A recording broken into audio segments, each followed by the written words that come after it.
Assalamualaikum warahmatullahi wabarakatuh. Alhamdulillah wa kafa. Wassalatu wassalamu ala rasulillah Mustafa wa ala alihi wa sahbihi wa man wala. Ya ibadallah, usi nafsi wa iyyakum bittaqwa faqad faza al-muttaqun. فلم يكن إلا واحد المسلمون. فقال تعالى: يا أيها الذين آمنوا اتقوا الله حق تقاته ولا تموتن إلا وأنتم مسلمون. وقال: يا أيها الناس اتقوا ربكم الذي خلقكم من نفس واحدة وخلق منها زوجها وبث منهما رجالا كثيرا ونساء واتقوا الله الذي تساءلون به والأرحام إن الله كان عليكم رقيبا. Bapak Ibu sekalian, saudara-saudari jemaah salat maghrib rahimani rahimakumullah. Semoga Allah senantiasa merahmati kita semua, menyayangi kita dan membimbing sisa usia hidup kita sehingga dapat memperbanyak amal saleh dalam rangka mendekatkan diri kepada Allah Subhanahu wa taala. Kita awali dengan bersyukur kepada Allah dan bermohon semoga salat yang tadi telah ditunaikan diterima oleh Allah Subhanahu wa taala sebagai ibadah yang dikhususkan kepada Dia. Sebelum kita mulai bahasan kajian kita, saya akan memberikan dua catatan dulu agar salat maghrib kita lebih bermakna tadi. Yang pertama, imam alhamdulillah membacakan kepada kita surah Al-Baqarah ayat 21 sampai 25. Rakaat pertama dibacakan ayat 21 sampai dengan ayat 24. Rakaat kedua dibacakan ayat 25 sampai ayat 26. Makna ayat ini secara umum, pertama, Allah mengingatkan kita untuk selalu menjadikan aktivitas kita sebagai ibadah karena Allah dalam kerangka takwa. Ya ayyuhan nasu u'budu rabbakum. Manusia, jadikan aktivitasmu sebagai ibadah karena Allah. U'budu rabbakum itu kalau arti metafornya, tekstualnya, sembahlah Tuhanmu. Dalam arti ibadah itu, sembahlah Tuhanmu. Kemudian kita praktekkan dalam sholat, kita ucapkan iyyaka na'budu supaya minta kekuatan agar aktivitas itu menjadi ibadah karena Allah. Jadi jangan sekedar maknanya dibatasi. Sembahlah Allah itu cuma sekedar sholat, bukan? Maksudnya semua aktivitas dijadikan ibadah karena Allah. Makannya ibadah, hidupnya ibadah, pekerjaannya ibadah, aktivitasnya ibadah, semuanya. Jadi kita diingatkan sampai maghrib ini, coba cek aktivitas kita sampai dengan maghrib ini, minimal hari ini coba lihat. Adakah waktu yang berlalu tanpa menjadi ibadah? Jangan-jangan lupa kita saat makan tadi, lupa menjadikannya sebagai ibadah. Makan bismillah jadi ibadah, minum bismillah jadi ibadah, berangkat bismillah, mau tidur bismillah, semua yang disebutkan dalam Allah di situ jadi ibadah. Hadis sahih. Kullu amrin ibadatin la yubda'u fihi bi bismillahirrahmanirrahim fa huwa. Setiap perbuatan baik yang dilakukan tidak disertakan nama Allah di situ, maka terputus nilai ibadahnya. Cuma dunia saja. Ada minuman ini, si A minum, bismillah dia minum. Si B minum saja tanpa menyebut nama Allah. Dua-duanya sama, haus hilang. Tapi yang satu jadi ibadah, yang satu tidak. Yang satu dunia dapat, akhirat tidak. Satu dunia dapat, akhirat tidak dapat.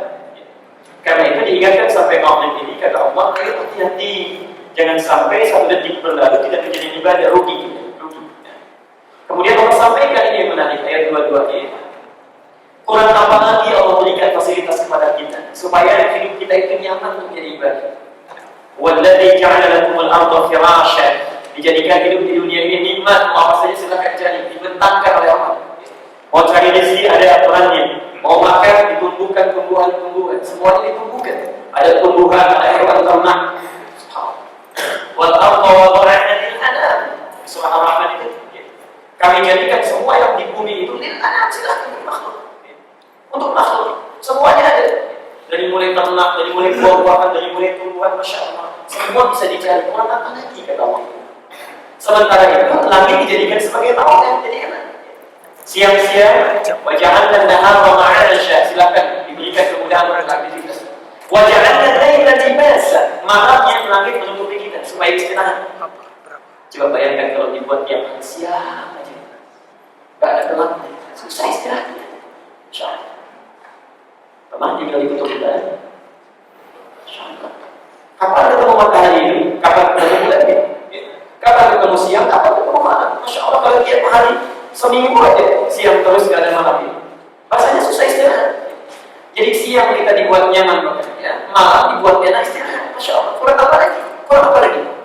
Karena itu kalau dengan semua nikmat ini belum juga sempat kita untuk ibadah kepada Allah, maka dia ayat 23, wa in kuntum fi raibin mimma nazzalna ala abdina. Kalau tak yakin juga dengan keterangan ini, dengan keterangan yang disebutkan dalam Al-Quran ini, ayo silakan datangkan bukti yang lain. Berikan alasan kepada Allah, berikan alasan. Adakah yang punya alasan dalam sehari kenapa ada? Atau waktu yang tidak jadi ibadah, alasannya apa? Bisakah kita menandingi informasi yang ada dalam Al-Quran? Datangkan ke Allah satu ayat, satu surah saja datangkan. Masya Allah. Kalau tak mampu kita membuat alasan yang baik, setidaknya renungkan ayat 24-nya. Hati-hati orang yang tidak pernah punya waktu untuk ibadah, maka tempatnya Allah sudah sediakan spesial di akhirat. Tempatun nar allati bitajilka. Hati-hati. Allah sudah sediakan neraka yang langsung orang-orang yang abai dengan ibadah, gak pernah punya waktu untuk ibadah, gak punya waktu salat, gak punya waktu baca Quran, itu langsung bahan bakar neraka itu. Waquduhan nas wal hijarah. Masyaallah. Hati-hati. Ini sudah disiapkan oleh Allah. Jadi kalau ada orang yang menyepelekan ibadah, sudahlah itu kan urusan akhirat. Sekarang hidup di dunia akhirat nanti aja. Orang seperti itu gak usah tanya lagi, itu langsung bahan bakar neraka. Bahan bakar. Karena itu, kalau kita hindarkan semua ini, Masya Allah, ya Allah saya bertobat kepada-Mu ya Rabbal Alamin. Barangkali sengaja yang tidak jadi benar, ini saya ya Allah. Maka kita berpaling dari itu semua, menuju Allah, maka kita baik. Ayat 25. Wabashshiril ladzina amanu. Muhammad berikan kabar gembira pada orang-orang yang yakin dengan berita yang disampaikan tadi. Lalu dengan keyakinan dia praktekkan, karena iman itu butuh praktek. Iman itu butuh praktek. Kalau Bapak katakan saya cinta dengan istri, Ibu katakan saya cinta dengan Bapak, buktinya apa? Saya cinta dengan anak-anak, buktinya apa? Karena itu semua kata iman dalam Al-Quran itu umumnya langsung disertai dengan amal saleh. Wala asl innal insana lafi illa alladziina amanu wa 'amilus shalihat. Nah, untuk membuktikan iman kita kepada Allah, langsung buktikan dengan ibadah, amal saleh. Jadi orang beriman itu dia tidak akan menunda ibadah, tidak akan membuang waktunya untuk kepentingan yang lain. Karena itu ketika muncul ayat yang kedua, ketiga, dan ini kan tafsir dari ayat kedua. Dari kali kita ulama ibadah kemudian dia utamin siapa mutafir itu? Alladzina yu'minuna bil ghaib. Setelah dia iman kepada Allah, dia buktikan wa yuqimunas salatnya tidak pernah lalai insyaallah. Wa mimma razaqnahum yunfiqun, ada harta dia infakkan insyaallah. Walladzina yu'minuna bima zida ilaika, ditafsir lagi tadi dia 23 dan 24. Baca Qurannya kan Ji. Kalau sudah kita lakukan, kita bertobat, kita berbanyak amal saleh, maka wabashshiril ladzina amanu wa 'amilus shalihat. Tidak cukup dengan iman saja, tidak cukup, harus 'amilus shalihat. Buktikan iman lewat ibadah, amal saleh yang bisa kita lakukan. Lisan bisa beramal saleh, katakan yang baik-baik ya. Man kana yu'minu billahi wal yawmil akhir falyaqul khairan aw liyasmut. Siapa yang iman kepada Allah dan hari akhirat nanti, maka kalau bisa berkata yang baik, katakan, tidak bisa diam. Diam saja. Ini pertanda yang lebih baik daripada berkata yang tidak benar. Tapi kalau kita bisa berkata yang baik, itu lebih bagus. Lebih bagus, Masya Allah. Jadi kalau kita mengenali semuanya ini, Allah sudah siapkan kebaikan-kebaikan. Masya Allah, tempatnya bagus, surganya luar biasa. Sampai-sampai dalam surga ini, Allah tidak mengukur dengan kedudukan dan harta benda seseorang. Jangan Anda duga kalau hartanya melimpah bisa mudah masuk surga. Tidak. Kalau menjadi ibadah sudah begitu rohnya naik, nafasnya dicabut oleh Allah. Kullu nafsin dha'iqatul maut. Al-Imran 185. Yang tidak jadi ibadah sudah selesai dengan sana. Yang jadi ibadah naik dengan ibadah, naik dengan ibadah. Masya Allah.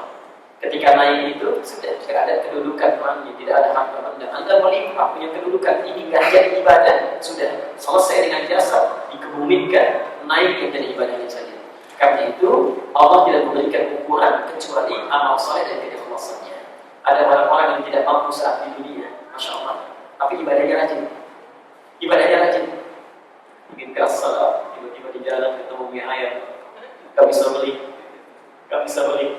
Masya Allah, satu waktu pengen beli, begitu sholat keluar tinggal masuk surga, tempatnya di taman surga. Quran surah 51. Masya Allah, ayat 15 sampai dengan ayat 23. Jadi tafsir di ayat 25 Al-Baqarah ini, itu tafsirnya di Quran surah 51 ayat 15 sampai dengan 23. Perhatikan, innal muttaqina fi jannatin wa 'uyun.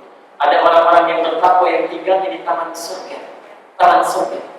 Tadi bagaimana keindahan taman surga? Akhirina ma atahum rabbuhum, apapun yang diinginkan langsung Allah yang kasih. Jadi ada orang yang tinggal di surga, kalau dia ingin makan, ingin minum, itu dilayani oleh pelayan surga, namanya wildanun mukhalladun. Kita baca di Al-Waqiah itu. Bi abwabi wa abadi qawaqasim min na'im. Ingin minum, Masya Allah, datang wildanun mukhalladun. Kalau ibu panggil surga, kalau bapak itu bidadari surga. Keindahannya tak terlukiskan. Ada airul ra'at wa la udhun sami'at wa la khatara 'ala qalbi bashar. Enggak pernah kelihatan, tidak pernah terdengar oleh telinga, dan dimikirkan sekarang tidak seperti itu. Indahnya luar biasa. Gelasnya saja terbuat dari mutiara dan batu kilauan, dilapisi oleh emas. Luar biasa, Masya Allah. Itu surga kelas biasa. Surga yang tadi disebutkan, itu Allah langsung diberikan tanpa perantara. Kun fayakun, laisa kamitslihi syai'. Tidak ada yang bisa kita serupakan. Langsung mau makan, mau minum segalanya, akhirnya dan atahum rabbuhum. Langsung Allah yang kasih. Innahum kanu qabla dzalika muhsinin. Amalannya saat di dunia itu luar biasa. Nah, keadaannya itu ditafsir di Al-Baqarah 25. Kullama ruziqu minha min thamaratin qalu, ketika diberikan oleh apa itu, apa yang dia inginkan, ya, Masya Allah, hadza alladzi ruziqna min qablu wa hum bihi mutasyabiha. Ketika meninggal dunia masuk surga itu, terpikir lagi ini ayam yang saat akan ke as-salat itu, ting, sudah. Ini kok sama kayak dulu katanya. Oh, untuk ini mutasyabiha, diberikan maksud sama serupa, gak beda. Gak beda Masya Allah. Itu luar biasa. Mau tidak? Jangan mau saja. Siapkan ibadahnya. Siapkan. Dan perumpamaan yang Allah buat itu tidak ada yang bisa menyerupai. Walaupun cuma seekor nyamuk, itu tidak bisa diserupakan. Indah luar biasa. Itulah ayat ke-26 yang tadi dibacakan. Pilihannya mau jadi orang taat, mau jadi orang fasik. Karena itu nanti di ujung ayat ke-26 ada pilihan. Ada orang yang abai dengan itu maka tersesat dia. Yubil tubihi kathira wa yahdi bihi kathira. Tapi tidak sedikit yang mendengar ayat ini kemudian bertaubat, memperbaiki hidupnya, pelan-pelan berubah. Maka orang itu yang akan mendapatkan kebaikan. Tapi ada tidak sedikit di antara yang tetap fasik juga. Siapa orang fasik? Barangkali nanti akan dibacakan saat sholat Isya. Ayat 27, 28 dan seterusnya. Catatan kedua, saya bersyukur, alhamdulillah, di antara jemaah tadi, alhamdulillah, Masya Allah, banyak sekali yang sudah hafal ayat Al-Quran. Saya berbahagia. Tapi dalam fikih sholat, kalau imamnya keliru, tidak harus semua mengingatkan.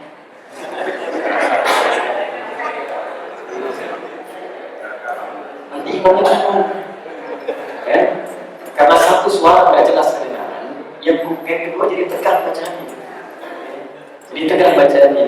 Karena itu tadi yang jawabnya itu dibacakan rapi tadi, ya. Nah, karena itu kalau untuk ke depan, misal imam ada keliru, yang paling dekat dulu, yang paling dekatnya. Jika di belakang imam misal ada dekat alif, maka alif paling dekat, ya. Alhamdulillah. Kalau yang dekat misalnya, kalau Allah kan masih banyak, yang ingatkan masih banyak. Nanti kalau imam sudah baca An-Nisa, kan, Al-Maidah, lalu agak biasa, sayur-sayur dan belakang. Biasa itu para penghafal Quran itu biasa, ya. Biasa. Jadi kalau sudah lewat hafalan dan sebagainya, itu Al-Baqarah sering tertukar. Itu demikian biasanya. Nanti ada merajaah. Alhamdulillah, bacaannya baik, ya, dan insya Allah juga Allah berikan kebaikan kepada kita semua. Yang penting nggak dibaca pakai lancar Jawa. Baik, dari kita hari ini kita akan bahas pembahasan yang khusus karena sudah dekat ke Ramadan, ya. Dan insya Allah seperti saya sampaikan di berbagai tempat, tahun ini begitu baiknya bagi kita. Ramadan insya Allah hampir tidak ada kemungkinan untuk berbeda. Bukan kemungkinan kecil, tidak ada kemungkinan. Karena baik melalui pendekatan ru'yah ataupun hisab, itu hasilnya akan sama. Ya. Karena ijtima'nya, prosesnya akhir bulan, yang bertemu matahari bulan dengan bumi di satu garis lurus itu itu terjadi di hari Selasa malam Rabu jam 21. Kalau 21 sebelum maghrib atau ba'da maghrib? Ba'da Isya bahkan ba'da Isya. Karena terjadi setelah maghrib, otomatis mohon maaf, hilal itu akan terlihat di bawah ufuk. Jadi saat matahari sudah terbenam itu kan hilal sudah akan nampak ya, karena bulan itu sudah kelihatan. Hilal itu kan awal pertama kelihatan. Jadi yang ru'yat juga tidak akan terlihat, yang hisab pun akan menetapkan masih di bawah nol, masih di bawah nol. Karena itulah semua akan kompak hari Rabunya, Rabu tanggal 17 Juni itu akan digenapkan di bulan Syawal menjadi 30 hari. Ya. Dan semua nggak akan ru'yat lagi di malam Kamis, tidak akan hisab lagi. Otomatis Kamisnya pasti akan ditetapkan sebagai satu Ramadan 1436 Hijrah bertepatan dengan 18 Juni 2015 Masehi. Jadi kalau yang ikut ru'yat, ikut hisab dari pemerintah atau informasi yang lain, NU, Muhammadiyah, Praksis dan sebagainya, itu insya Allah sangat tidak mungkin berbeda, akan sama hari Kamisnya. Kecuali kalau ada yang aneh-aneh, bisa di As-Salam, ada yang ke Pelabuhan Ratu, dia ketinggian ombak, misalnya, di situ menetapkan, itu biasanya agak kacau hasilnya. Ya. Kalau nggak hari Selasa, hari Rabu, itu yang aneh, yang celaka di Jumat, itu bahaya. Ya. Insya Allah itu sama. Dan Idul Fitrinya pun insya Allah sama. Insya Allah sama. 1 Syawal 1436 Hijrah bertepatan dengan 17 Juli 2015 Masehi di hari Jumat. Hari Jumat. Karena ijtima' yang terjadi hari Kamis jam 3 sore kurang lebih. Sebelum maghrib. Berita baiknya saat jam 3 sore itu kan matahari terus bergerak ke barat ya, tenggelam. Saat bergerak, bulannya kan naik. Saat tenggelam matahari di maghrib, bulannya naik kelihatan, Masya Allah tingginya sudah 3 derajat. Berita baiknya pemerintah mematok ketinggian minimal dengan imkan ru'yat 2 derajat, 2 derajat. Ya. Jadi insya Allah akan ketemu baik hisab ataupun ru'yat. Hisab itu tidak ada masalah. Mau 1, mau 2, yang penting di atas 0, besoknya hari baru. Ya. Tapi karena pemerintah mematok minimal 2 derajat, akan ketemu di situ. Jadi insya Allah Jumatnya ya. Itu relatif lebih tenang DKM baru ya. Itu apa namanya terkait insyaallah. Karena itu sudah semakin dekat untuk puasa, saya malam ini memutuskan kita akan belajar fikih Ramadan langsung dari kitabnya Imam Al-Bukhari. Ini saya kira tidak banyak membahas ini karena bukunya sangat lengkap. Imam Al-Bukhari punya buku khusus satu diberi nama Kitab Siyam. Buku khusus mengumpulkan hadis-hadis Nabi terkait dengan puasa. Mudah-mudahan kita ada waktu yang cukup untuk kita bahas hari ini, malam ini. Kita akan bacakan keterangan Imam Al-Bukhari lalu tuntunan Rasulullah dalam menjalani ibadah Ramadan. Silakan disiapkan catatan kebun mushaf Al-Bukhari ini. Saya nanti akan berikan keterangan apa yang di dalam kitab yang tidak ada di kitab. Bismillahirrahmanirrahim. Judul kitabnya Kitab Siyam ya. Nanti boleh fotokopi kalau mau. Karena ini kitab aslinya pun sangat jarang. Saya pun fotokopi dari Tripod. Saya pun fotokopi karena nggak ada, susah kitab asli. Kitab Siyam. Buku ini ditulis khusus untuk membahas tentang puasa Siyam. Kita baca mukadimahnya dulu. As-sawmu was-siyamu fil lughati al-imsak. As-sawmu was-siyam, kata Imam Al-Bukhari. Kalau Anda mendengar kalimat as-sawm, kadang-kadang orang mengatakan sawm Ramadan atau as-siyam, as-siyam siyam Ramadan. Keduanya secara bahasa kata Imam Al-Bukhari fil lughati memiliki makna yang sama, al-imsak. Maknanya sama, imsak, menahan.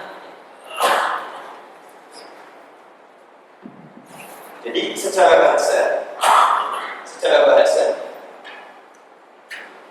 kata as-sawm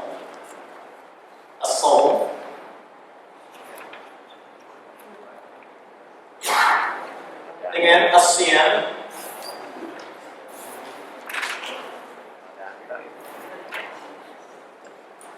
artinya sekarang ayam hidup ya. Sebelumnya ikut puasa ya.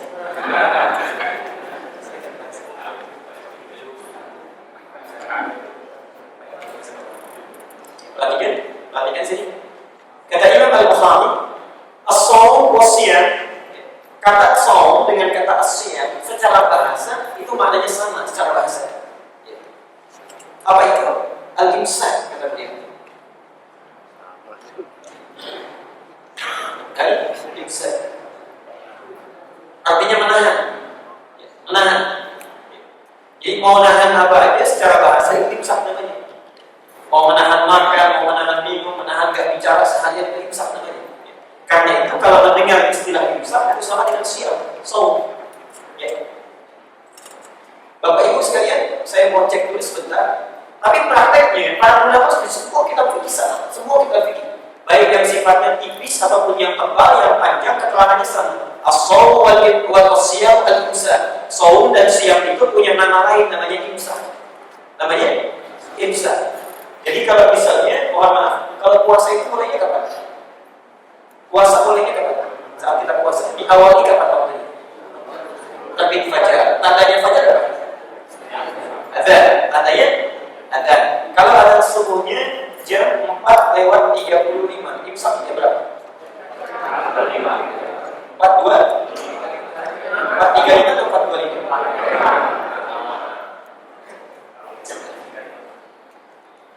Di sementara tempat ada yang memahami kalau imsaknya jam 4:35, maaf, kalau adanya fajar jam 4:35, maka adanya biasanya atau imsaknya biasanya 10 menit sebelumnya, 4:25 di sementara tempat. Jadi kalau ada subuhnya jam 4:35, maka akan tertulis biasanya, ada yang di atas tertulis ya, ada yang informasi imsak 10 menit sebelum adzan, imsak 4:25. Nah ini mohon maaf pandangan yang keliru. Pandangan yang keliru. Karena imsak itu sama dengan saum. Saat kita berpuasa, saat kita mulai puasa, tandanya saat adzan, saat adzan. Disitulah kita mulai puasanya. Kalau sebelum adzan itu tak boleh puasa, belum, masih boleh makan, boleh minum dan sebagainya. Jadi kalau sudah imsak, masih boleh makan? Boleh kan? Masih boleh minum? Kalau gitu batal puasa kita. Kalau sudah imsak, ya tak boleh makan, tak boleh minum. Karena imsak itu yang namanya puasa. Nama lain dari puasa itu imsak. Jadi kalau sudah imsak, tak boleh makan, tak boleh minum. Tanda imsak kapan? Imsak itu tandanya saat adzan subuh. Oh. Siap. Perhatikan, kata ini agak unik di beberapa tempat. Saya pernah di Banten. Kalau sudah imsak boleh makan, tidak Pak, tapi minum masih boleh. Kalau sudah imsak, tak boleh makan, tak boleh minum. Yang sebelum imsak itu, yang 10 menit, itu bukan imsak namanya. Yuk kita baca riwayatnya. Orang Arab menyebutnya tanbih, tanbih. Bukan imsak, tanbih.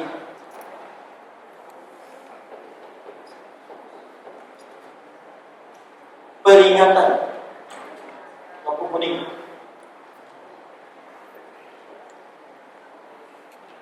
Jadi kisahnya di awal-awal masa puasa, Insya Allah orang semangat, sahurnya semangat ya. Dalam apa? Tiba-tiba mendengar adzan pada kaget. Saking nikmatnya makan, nikmatnya minum ya. Mendengar adzan, bila Allahu Akbar, kaget, dikeluarkan semuanya. Diadukan pada Rasulullah peristiwa itu. Saat diadukan, Nabi memberikan 2 perintah. 1, meminta Abdullah bin Abi Umi Maktum untuk adzan sebelum Bilal. Karena dulu keterbatasan perangkat, sarannya terbatas, maka Abdullah bin Abi Umi Maktum sebelum Bilal adzan diminta adzan dulu. Diminta adzan. Kalau Abdullah bin Abi Umi Maktum itu sudah adzan, itu peringatan waktu imsak akan segera tiba. Makanya tanbihun lis-shaimin, peringatan bagi orang yang puasa sebentar lagi imsak. Sebentar lagi mesti harus tahan. Makannya cepat. Jelas sih? Nah, kalau Abdullah bin Abi Umi Maktum sudah adzan, maka Abdullah bin Mas'ud membacakan kurang lebih 50 ayat Quran. Dibacakan oleh beliau. Selesai beliau baca, baru Bilal adzan. Karena itu orang kalau sudah mendengar Abdullah bin Abi Umi Maktum adzan, atau Abdullah bin Mas'ud misalnya membacakan 50 ayat Quran, maka yang belum sempat sahur, mereka akan segera sahur. Saya katakan yang belum sempat sahur, karena tarawihnya para sahabat itu meneladani Rasulullah itu sampai menjelang sahur. Sampai menjelang sahur. Wajar karena rakaat pertamanya Al-Baqarah, Al-Imran, An-Nisa, Masya Allah. Orang-orang yang ahli surga itu, ahli surga hisabnya ringan, Masya Allah, amalannya luar biasa. Mendekat sekali surganya tingkat paling tinggi bisa melihat Allah tanpa dengan hijab. Al-Qiyamah ayat 22 sampai 23. Wujuhu yawma idzin nadhirah. Ada orang-orang yang wajah bersih luar biasa. Ila rabbiha nadhirah. Di akhirat nanti bisa langsung lihat Allah. Di dunia enggak kelihatan Allah, di akhirat langsung tampak bersih. Sudah dapat jaminan seperti itu pun tahajudnya masih Masya Allah. Tarawihnya itu dilakukan sampai menjelang fajar. Sampai Nabi mengatakan, silakan kalian sholat, kalau khawatir akan datang fajar, lakukan witir 1 rakaat. Itu tandanya mereka saking semangatnya luar biasa. Bacaannya panjang, rakaatnya khusyuk luar biasa. Kita bukan sahabat, bukan ahli surga, amalan berantakan, hisab menegangkan, surga belum ada jaminan. Kadang-kadang tarawih pun ingin yang paling sedikit, bacaannya pendek, pengen cepat keluar. Cita-cita masuk surga bersama Nabi. Ini sakit. Jadi jelas ya, kalau sekarang adanya 435, misalnya 435, masih boleh pakai? Ini oh, sebelum bisa. Jadi 425 itu masih cukup ya, nasi sebelum piring nambah sedikit dengan jus alpukat itu masih cukup. Baik, kita teruskan dulu. Yang tidak ada di kitab, saum itu terdapat 1 kali saja di Quran. Ya, satu lafaz. Kata saum, ya, bentuknya nggak pakai alif lam lagi. Ya, itu terdapat di Quran 1 kali saja di 1 tempat. Di Quran surah 19 Maryam ayat 26. Quran surah 19 Maryam ayat 26. Sedangkan lafaz siam itu diulang di Quran atau terulang di Quran sebanyak 9 kali. Sebanyak 9 kali. Ini yang mau saya sampaikan, di kitab ini tidak dituliskan. Perhatikan, bila kita temukan kata saum dengan siam secara istilah dalam pengertian istilah syariat, bukan secara bahasa ya, pengertian istilah syariat. Nah, biasanya para ulama membuat batasan kalau menulis kitab itu, mereka akan tuliskan berdasar bahasa, berdasar istilah. Karena kalau bahasa maknanya hukum, tapi kalau istilah nanti sudah ada spesifikasi. Apakah kita memahami berdasarkan istilah fikih, istilah hadis, ya, atau istilah yang lain, itu sudah berbeda. Karena itu hati-hati kalau berbicara masalah hukum, ya, masalah istilah tertentu, itu penafsirannya lewat mana? Cara pandang itu. Ya. Hati-hati. Karena itu seorang ahli tafsir, ya, memberikan istilah pada fikih itu bisa keliru. Walaupun hafal Quran bisa menafsirkan, tapi tidak pernah mengetahui kaidah-kaidah fikih, tidak mendalami kaidah fikih, itu bisa keliru menafsirkan. Bisa keliru. Hijau itu tidak wajib hukumnya. Yang wajib itu pakaian terhormat. Bagi perempuan berhijab tidak wajib. Yang wajib pakaian terhormat. Ukurannya apa, Pak? Kata di Bali itu pakaian ini pun sudah terhormat. Di Papua pakai koteka pun terhormat. Tapi orang yang bicara nggak mau pakai koteka di Papua. Karena itu walaupun hafal Quran, tahu pendalaman ayatnya, tapi kalau tidak belajar fikih, maksudnya tidak mendalami fikih itu bisa keliru. Karena itu diistilahkan oleh para ulama, ini istilah fikih, ini istilah tafsir, ini istilah hadis. Jangan dicampurkan sepanjang tidak ada kehubungannya. Kemudian disebutkanlah wafis syar'i, sedangkan dalam istilah syariat, istilah agama, kalau disebutkan saum itu maknanya umum, menahan dari apa saja, menahan dari apa saja. Contoh, Maryam setelah melahirkan Isa itu agak grogi, bimbang. Bagaimana nanti kalau dituduh oleh kaum? Diperintahkan oleh Allah, katakan saja inni nadartu lirrahmani shauman, bukan siam, tapi saum. Katakan saya bernadar kepada Allah Ar-Rahman untuk saum. Saumnya apa? Ternyata bukan makan, bukan minum, karena beliau masih makan, masih minum juga. Padahal bukan lima yauma insiya. Saum untuk enggak bicara. Jadi seharian itu enggak mau bicara. Jadi boleh kalau bapak misalnya nggak mau bicara seharian itu saum. Saya nggak mau makan seharian tapi masih minum, itu boleh saum. Saum namanya. Saya nggak mau berkedip selama 5 menit bisa itu saum. Saum namanya. Jadi segala menahan segala sesuatu untuk tidak melakukan aktivitas umumnya disebut dengan saum. Tapi kalau kita ingin berbicara mengenai menahan makan, menahan minum, dan segala membatalkan yang merusak dari terbit fajar sampai tenggelam matahari dilakukan karena Allah, itu istilahnya di Quran, di hadis, bukan saum tapi siam. Jelas di sini. Baik. Karena itu tidak terdapat redaksi dalam Al-Quran menunjuk kata puasa dalam maksud syariat kecuali menggunakan siyam. Ya ayyuhalladzina amanu kutiba 'alaikumus siyam uhilla lakum lailatas siyam. Enggak ada saum, selalu siyam. Ya. Jadi walaupun menggunakan saum ada benarnya tapi kurang tepat. Maksud saya, kalau assalam nanti membuat spanduk, mengucapkan selamat datang, selamat berpuasa, selamat datang Ramadan, maka yang paling tepat menggunakan ya. Kadang-kadang tertulis selamat datang saum Ramadan. Enggak ada salah tapi kurang tepat. Tidak salah memang secara umum boleh, tapi kurang tepat. Yang tepat siyam Ramadan. Ustaz, kayak apa ini? Karena nggak dibiasakan. Kalau kita membiasakan sesuatu yang kurang tepat, akhirnya tidak terbiasa menerima yang tepat. Ya. Kalau terbiasa dengan sesuatu yang kurang baik, bagi yang baik-baik kurang tepat. Kurang tepat menerima, ya. Biasanya ada kurang biasa. Terus kan, jadi ini yang pertama mukadimahnya. Yang kedua, ini manhaj para ulama, biasanya diberikan pengantar dulu, kemudian langsung ke dalil, ya. Sebelum menguraikan lebih jauh, langsung ke dalil. Maaf, sudah capek-capek menerangkan sana sini dalilnya nggak ada, kan capek itu. Ya. Karena itu para ulama membatasi. Ketika Allah misalnya meminta kita untuk puasa, setelah diuraikan definisinya, apa dalilnya yang menguatkan itu? Adakah kewajibannya di Quran? Kewajibannya dalam hadis. Ini gambaran dari Imam Al-Bukhari. Kalau ingin melakukan ibadah tertentu, lacak dulu dalilnya. Lihat dulu alasannya. Ada dalil, kerjakan. Nggak ada dalil, nggak usah dalil. Karena Allah itu sangat sayang dengan kita, disebut Rahman. Rahman itu yang sangat perhatian, sangat sayang. Masya Allah, saking sayangnya kepada kita, gak usah banyak-banyak ibadahnya. Gak usah banyak-banyak. Saya batasi saja, yang ada dalilnya kerjakan. Yang gak ada, gak usah. Supaya gak capek. Karena itu ayat hukum dalam Al-Quran. Ayat Quran itu sekitar 6.000 ayat, 6.236 ayat. Dari perbedaan tanda-tanda wakaf, ayat hukumnya cuma 300 ayat. Kalau 6.000 itu ayat hukumnya cuma 300 ayat, Masya Allah, berapa persen? 5%.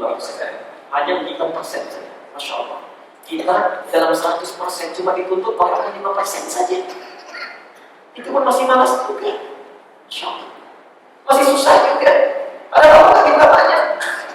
Contoh, sholat dalam sehari paling khusyuk sekali sholat berapa menit? 10 menit bisa.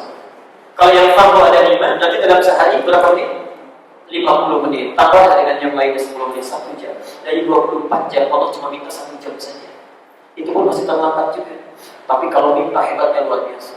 Ya Allah, saya punya masalah. Ya Allah, saya ingin istri. Ya Allah, lepaskan dari kesulitan. Tapi saya cuma punya waktu 10 menit buat Allah ya. Mau kabulkan saya. Anda yang masih kerja di perusahaan itu, datanglah ke pimpinan. Katakan, Pak, saya punya keperluan begini. Tapi saya cuma punya 10 menit dengan Bapak. Kabulkan ya? Itu persoalan kita. Di Allah itu sangat sayang dengan kita. Turunlah kemudian ayat, Masya Allah, Al-Hasyr, Quran Surah 59 ayat ke-7. Wa ma'atakum ar-rasul fakhudhuh. Cukup aturannya. Apa yang dibawa oleh Rasulullah, kerjakan, cepat ambil. Ada dari Nabi, ambil. Wa ma'nahakum anhu fantahu. Yang dicegah oleh Nabi jangan lakukan, sudah tinggalkan. Jadi kaidah beragama itu sederhana, do it or leave it. Kerjakan, tinggalkan. If'al wa la taf'al. Wa ma'atakum ar-rasul fakhudhuh. Apa yang dibawa oleh Rasulullah, kerjakan. Wa ma'nahakum anhu fantahu. Yang dilarang tinggalkan, enggak usah capek. Enggak usah kreatif, enggak usah inovatif supaya enggak capek. Rasul sudah mengajarkan, angkat tangan saat sholat, cukup angkat, bisa sejajar dengan bahu, hal Muhammad Kirai, bisa sejajar dengan daun telinga. Ketika diangkat langsung sedekapkan, selesai di atas dada, selesai, cuma begini saja. Gampang caranya, gampang. Kadang ya Allah, gak enak masa sama Allah kiri duluan sama orang lain kanan. Allah kali-kali kanan. Ada yang sambil naik kakinya gini. Allah, gak usah capek. Yang satu tanya, kok begitu? Ya dicatat lagi di seminar, di simposium, stadium general, dicatat kamu juga ujungnya capek. Jadi itu aturannya. Ada dalil kerjakan, itu urusan ibadah. Nggak ada dalil, nggak usah kreatif. Urusan dunia terbalik, Masya Allah. Segalanya boleh, sepanjang nggak ada larangan. Nggak ada larangannya, kerjakan. Ada larangan, tahan. Saking sayang Allah pada kita semua bebas, kecuali yang dilarang.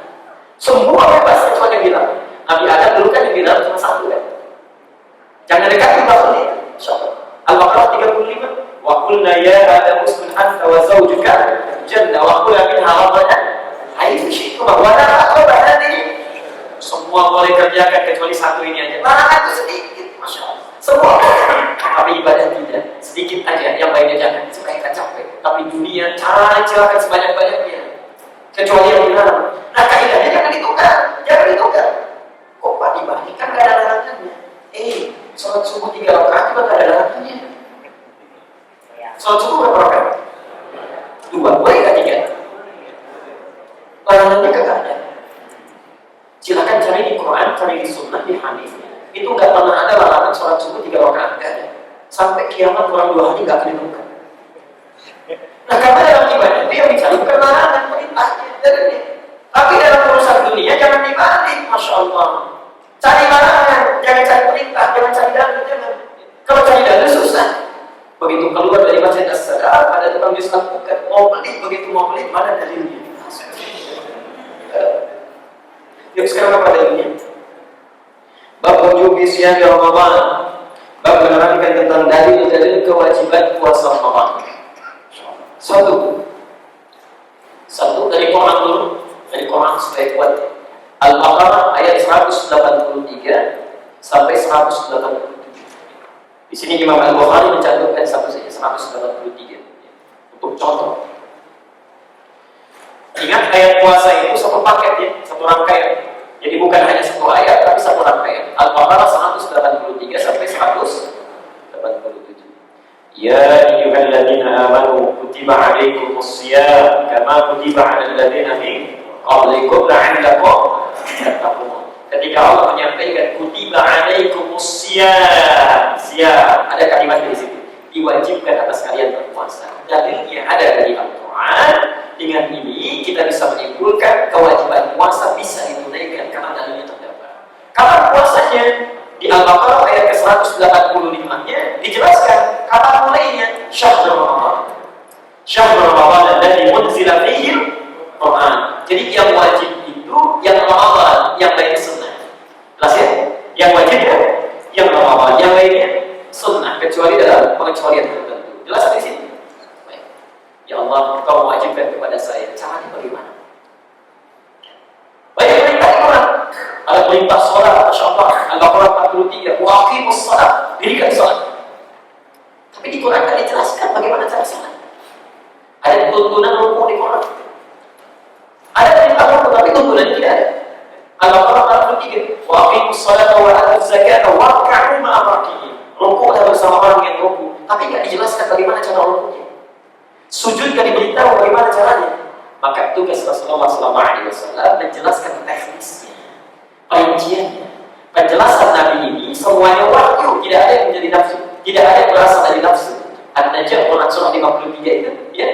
Baik, perhatikan wa ma yantiqu 'anil hawa in hiya. Tidak ada yang pernah mengatakan sesuatu itu dari hawanya, selalu wahyu. Dijelaskan oleh Rasulullah teknis tuntunannya.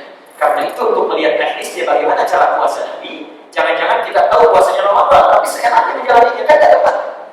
Karena itu Nabi membuat simpul, filenya. Semua yang dilakukan berdasarkan tuntunan Rasulullah atau maqbulun, ya. Tapi waman ahdatsa fi amrina hadza fa huwa maqbulun. Siapa yang mengikuti tuntunan Rasulullah dalam bingkainya, maka itu yang diterima. Tapi yang melenceng dari bingkainya itu yang tertolak. Ya. Jelas sampai sini. Baik. Yuk kita lihat sekarang tuntunan Rasulullah ini. Hadisnya, karena ini di Al-Bukhari semua, jadi bisa diurutkan. Kita usia sama hadis yang pertama. Kita bacakan. Saya bacakan satu saja dulu. Nanti selanjutnya kita akan proses. Pak Isya sini. Boleh, kalau boleh dong. Enggak. Baik, kita. Sudah. Haddatsana Qutaibah bin Sa'id. Berdasarkan hadis yang disampaikan oleh Qutaibah bin Sa'id, haddatsana Ismail. Qutaibah bin Sa'id menerima dari Ismail bin Ja'far an Abi Suhail. Ismail bin Ja'far menerima dari Abi Suhail an abihi. Kemudian Abi Suhail menerima dari bapaknya an Talhah bin Ubaidillah. Diterima dari Talhah bin Ubaidillah. Talhah inilah yang langsung menerima dari Rasulullah. Langsung menerima dari Rasulullah. Nah, dalam ilmu hadis ini silsilah ini mesti ada. Runtutan ini mesti ada. Hadis ini memang dari Imam Al-Bukhari, tapi Imam Al-Bukhari ketemu Nabi tidak? Tidak. Maka harus jelas beliau menerima dari siapa. Yang menerima Al-Bukhari menerima dari A, menerima dari siapa? Terus sampai nyambung ke Nabi. Itu namanya sanad. Sanad, ya. Sanad transmisi riwayat hadis. Sanad. Sanad. Transmisi periwayat, silsilah orang yang meriwayatkan hadis dari penerima penyampai pada kita sampai ke Rasulullah, itu sanad namanya.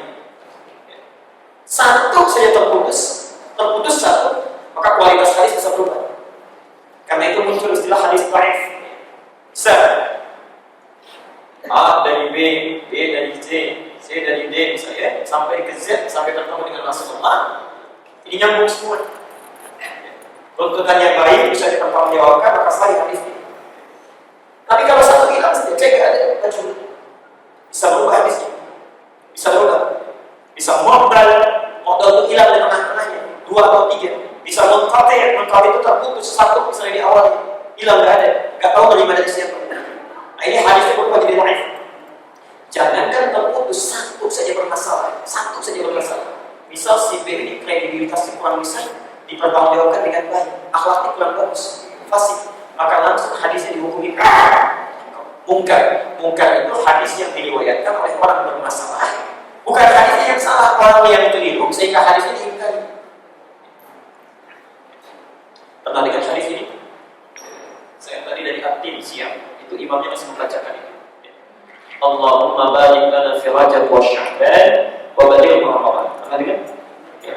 Itu ada 2 lafaz ya, 2 riwayat. Yang pertama bunyinya Allahumma barik lana fi Rajab wa Sya'ban wa barik lana fi Ramadan. Itu redaksi pertama. Ya.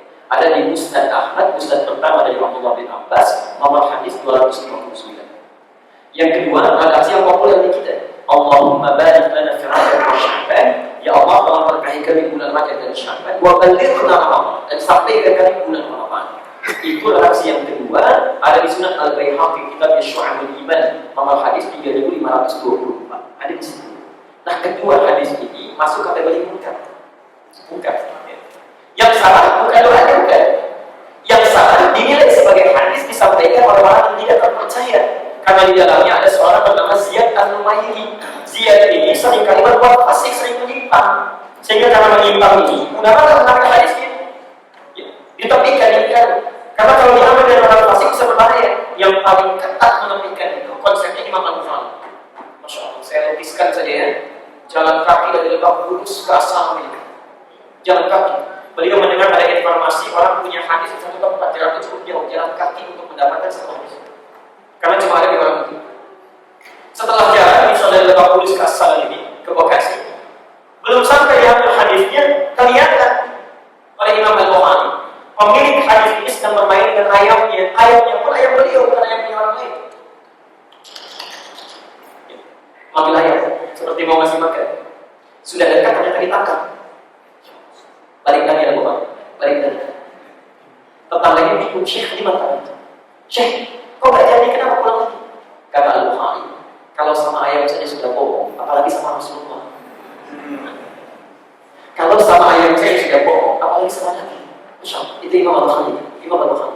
Tapi poinnya perhatikan, orang amalan hebat yang tahajudnya luar biasa, mau riwayatkan hadis luar biasa banyaknya, masih mau jalan kaki, gak ada kendaraan untuk ambil sama hadis. Atau fasilitasnya ada, kelengkapannya ada, semangatnya ada, tempatnya lengkap luar biasa indahnya. Di luar panas, di dalam bisa sejuk, di luar dingin, di dalam bisa hangat. Masya Allah, kendaraan ada, dan sadar bahwa awalnya kurang. Sudah seperti itu, belum juga tersentuh untuk belajar. Dengan cara apa lagi mesti difasilitasi? Hati-hati, suatu saat Allah akan tanya itu, akan ditanya oleh Allah.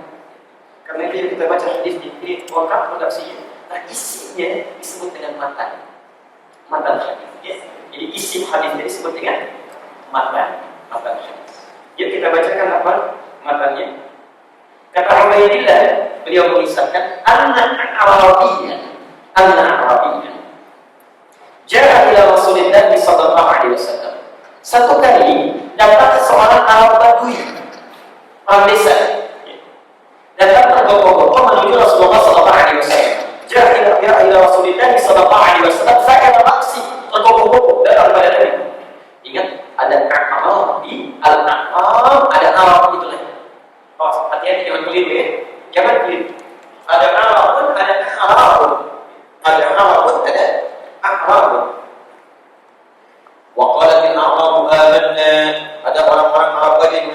kami telah beriman. Kata Allah, kalian belum beriman.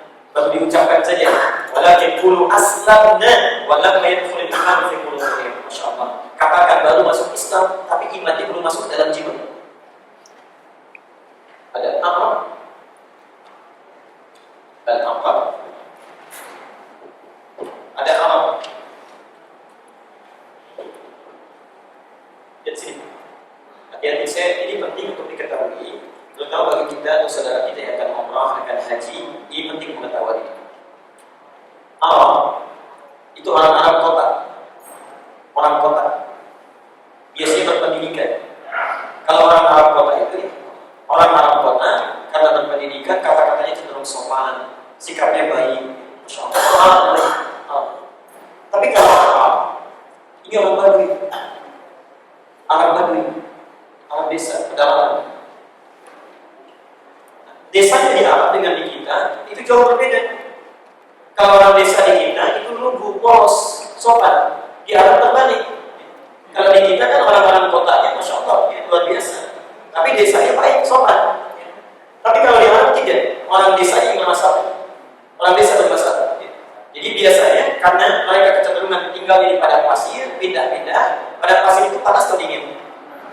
Kalau siang panas luar biasa. Biasanya iklim yang panas, makanannya juga jarang, melahirkan perilaku yang tidak wajar. Kata-katanya keras, ya, fisiknya keras luar biasa. Jadi orang-orang Arab itu disebutkan sendiri oleh Quran, masya Allah, al-Arab asyadul kufra wal nifaq.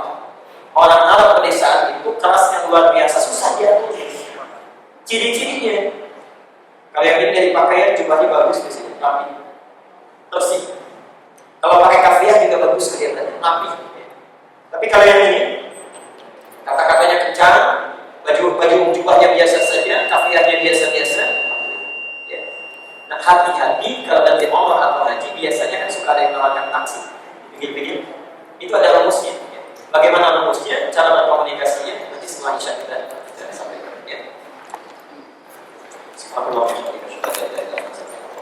Assalamualaikum warahmatullahi wabarakatuh.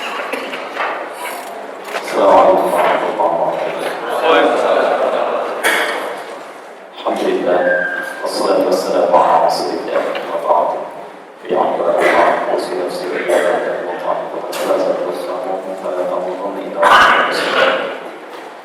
kepada ibu sekalian, alhamdulillah kita menunaikan salat Isya berjamaah. Kita bermohon kepada Allah semoga Allah berkenan menerima salat kita dan menerima sebagai ibadah yang ikhlas dan kepada. Kita lanjutkan kembali. Maaf, nanti kita batasi dulu ya. Kita jam 8 nanti berhenti. Karena saya harus bersiapan akan pelaku. Jadi nanti jam 8 kita berhenti.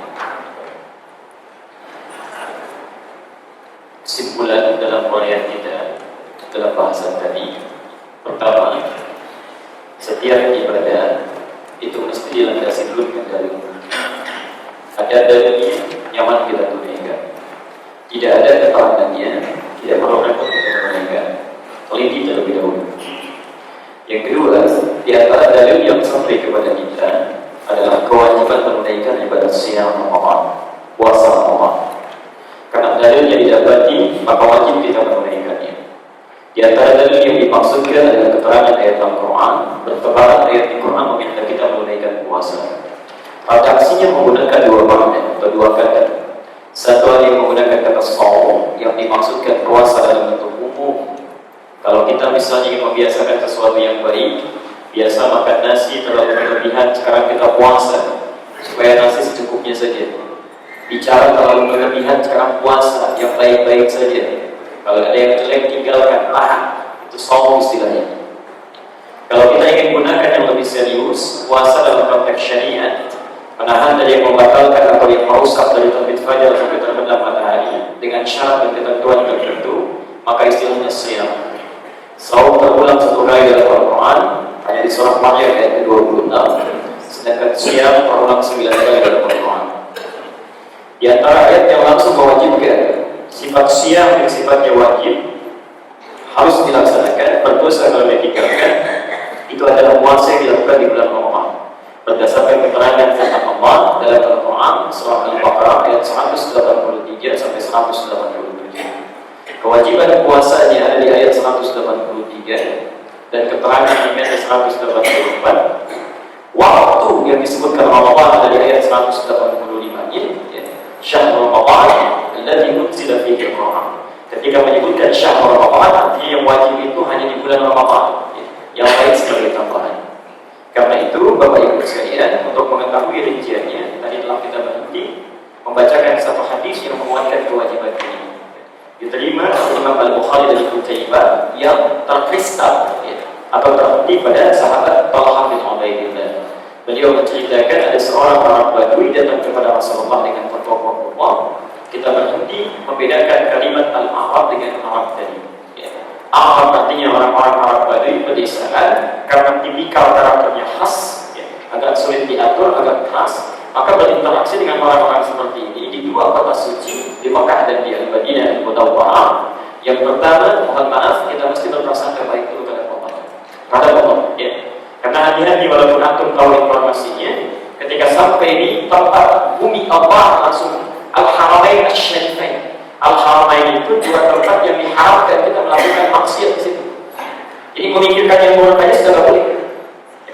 Saking suci ya, kalau kita berpikir yang tidak baik saat itu diluruskan, saat itu supaya keluar dari situ tetap suci.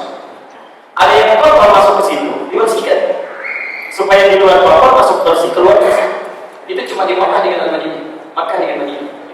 Saya tugas 2010 di Makkah, Masya Allah. Ada seorang ibu, maafkan saya mungkin untuk yang bawa saya. Seorang ibu yang tidak bisa lihat Ka'bah, tidak bisa lihat Ka'bah.